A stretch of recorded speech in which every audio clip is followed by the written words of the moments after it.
سلام علیکم عزتمن. نن معلومات زموږ د نازي اقبال په باره کې دي. نازي اقبال د څومره عمر ته او د څومره عمر نه یعنې دا د غلطو کارونو ته لاس اچولی دی. عزتمن زموږ دا ویډیو د ستا اخره پورې وګورئ چې تاسو ته نه پوره معلومات ترلاسه کړئ. د دې هر څه نه مخکې زه ته دا یادونه کوم تاسو کو چې زموږ په دې چینل کې نوي وئ حتما د زموږ همدا چینل د سره سبسکرایب کړئ. خوا کې ورسره د ټلۍ نشان ووایه چې هر یوه نوي معلوماتي ویډیو تاسو ته په اسانۍ باندې درو. یوه مشهوره سندرغاړې ده. عزتمنو زما دا فکر ده چې دا په پښتنو کې ډېره مشهوره ده ځکه چې د دې نه به زه نه وینم چې بل ډېره مشهوره وي.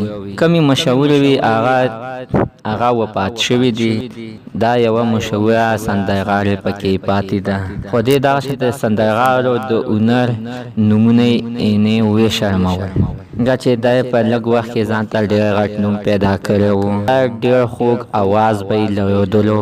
خو عزتمنو دا اوس په لندن کې خپله زندګي کوي. دا څه د وجې لندن ته تللې وه. عزتمنو د دغې ته وجې لندن ته تللې وه چې په پاکستان کې د دې خاوند ته چا شناخي کارت نه سازولو نو د دکې د وجې نه بیا ځان سره خپل خاوند بوتلله او اوس په لندن کې خپله زندګي کوي. چې لندن ته دوی ورسېدل نو هلته کې دوی خپلو کې وران شول او د منځ کې د طلاق خبرې راغللې او طلاق ورته نازي اقبال په خپله باندې ورکوه. جاوید پیزا ورته څه نه شو ویلی ځکه چې په لندن کې هلته کې چې دی نو ښځې باندې یا لاس اوچت کې یا په ښځې خبره ونه منلی شي نو هغه خاوند بیا یعنې هغې ته بیا سزا میلاویږي. نو جاوید پیزا بیا وویلې چې ویلې کو مثلا دا پاکستان وي او دې ما له دغه شانتې یعنې طلاق راکولی نو شاید چې دا ما وختي پانسي کړی وی او یا مې ورته یا به مې په څه باندې مړه کړی وی یا به مې ورته زهر ورکړی وی.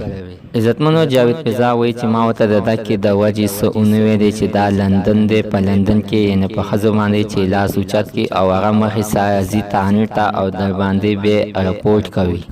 چې رپورټ در باندې ښځې وکړي نو باید یعنې بیا سړی نه شي کولی چې په ټول عمر کې ځان ترېنه خلاص کړي. نو عزتمنو د جاوید پیزا د دکې د وجې نه یعنې چوپ پاتې شوی او غږ یې نه شو کولی. نو د دکې د وجې یې ورته نازي اقبال چې ورته ویلی چې ته زه په تا طلاق یم نو ده غریب به ورته آو کوه. بیا یې وروسته کلي ویډیو وکړله او ویې ویل چې ما ډېر د مجبورتیا نه ورته ویلو ځکه چې دا لندن دی.